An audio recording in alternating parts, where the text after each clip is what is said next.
누구나 말실수를 하죠. 말실수로 인해 낭패를 보는 경우도 종종 있습니다. 그런데 어쩌다가 전 국민이 보는 방송에서 말실수를 하는 바람에 세계의 역사와 현재의 경제 상황이 바뀌게 된 걸까요? 피곤한데.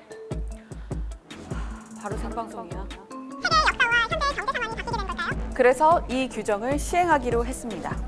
그게 언제부터죠? 뭐더라? 지금 당장? 그럼 왔다 갔다 하는 것도 전부 자유라는 얘기죠? 그런 것 같은데요. 지금 위 발언은 인류 역사상 최고의 말실수로 꼽히는 상황을 재현해 본 건데요. 1989년 동독에서 월요일마다 공산주의 정부인 독일 민주공화국에 대항해서 시위하는 동독 월요 시위가 이어졌고, 이는 100만 명에 이르는 대규모로까지 번지게 됩니다. 당시 독일은 민주주의 서독과 공산주의 동독으로 나뉘어져 있었는데요. 동독 정부는 새로운 법 제정을 통해 여론을 어떻게든 잠재우고자 했죠. 그래서 1989년 11월 9일 동독 정부 대변인 권터 샤보브스키는 서독과 동독의 완전한 여행 제한이 아닌 여행 제한 조치가 어느 정도 완화될 것이라는 새 정책을 발표하기 위해 전국 생중계 기자회견을 갖게 됩니다. 우리나라도 분단 국가이지만 동독과 서독도 당시 베를린 장벽에 가로막혀 양국의 교류는 어려운 상태였기 때문이었죠. 그러나 샤보브스키는 전날 막 휴가에서 복귀를 한 상태로 여행 조치 완화에 대한 내용을 자세히 숙지하지 못하고 있는 상태였고, 그대로 기자회견을 하게 되죠. 모든 동독 주민들이 모든 국경 검문소에서도 출국을 할 수 있도록 허용하는 규정을 시행하기로 했다고 발표합니다. 당연히 이는 분단 국가로서 동독에서 서독으로 갈 수 있다는 뜻은 아니었죠. 하지만 대변인인 샤보브스키는 여기까지 알지 못했습니다. 검문소에서 자유롭게 출국할 수 있다는 이야기를 들은 기자는 서독과 서베를린도 자유롭게 갈 수 있냐고 질문했고, 샤보브스키는 어리바리하다가 검문소 자유 출국은 서독 가능? 이라고 생각하고 맞다고 대답해버리죠.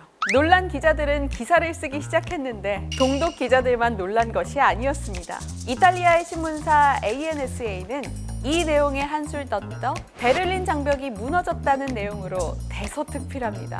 샤보브스키의 말실수로 여행 제한이 완화되었다라고 전해져야 할 내용이 국경이 개방되었다라는 의미로 전달됐고, 이는 이탈리아 신문사로 인해 베를린 장벽이 무너졌다로 이어지게 된 황당한 상황이 연출된 것이었죠. 엎친 데 덮친 격으로 이탈리아 기사를 본 로이터 통신, AP통신, 뉴욕타임즈 등 전 세계 여론들까지 앞다투어 이를 보도하기 시작했고, 그날 밤 동독 주민 수천 명이 베를린 장벽으로 몰려들면서 지금 당장 국경 개방을 요구하기 시작했습니다. 연유를 모르는 경비대는 수많은 인파의 압박과 오보로 인해 국경을 열어버리고 말죠.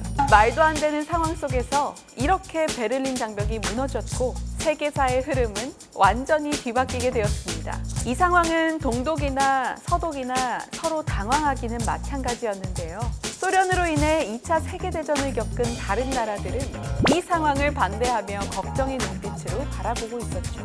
하지만 되돌리기엔 손 쓸 수도 없었고, 베를린 장벽이 무너진 후 동독 정부는 더 이상 재기능을 할 수 없을 정도로 붕괴되고 말았습니다. 다른 나라들이 아무리 양국의 통일을 반대해도 이미 뒤섞인 양국의 국민들에게 취소하라고도 할 수 없었기에 1999년 5월 서독과 동독, 그리고 미국, 영국, 프랑스, 소련은 독일 통일에 대한 회담을 가지게 되었는데요. 결국 1990년의 오늘인 10월 3일 독일은 공식적으로 완전한 통일을 이룩할 수 있게 됐습니다. 누군가의 말실수 하나로 역사의 흐름이 완전히 뒤바뀌어 버렸다는 게 참으로 흥미롭고 놀라운데요. 만약 우리나라에서 이런 일이 일어나 한순간에 통일이 된다면 어떤 경제적 상황들이 벌어질까요? 지금 당신이 어쩌다 마주친 경제 이야기, 어쩌다 경제 전아림이었습니다.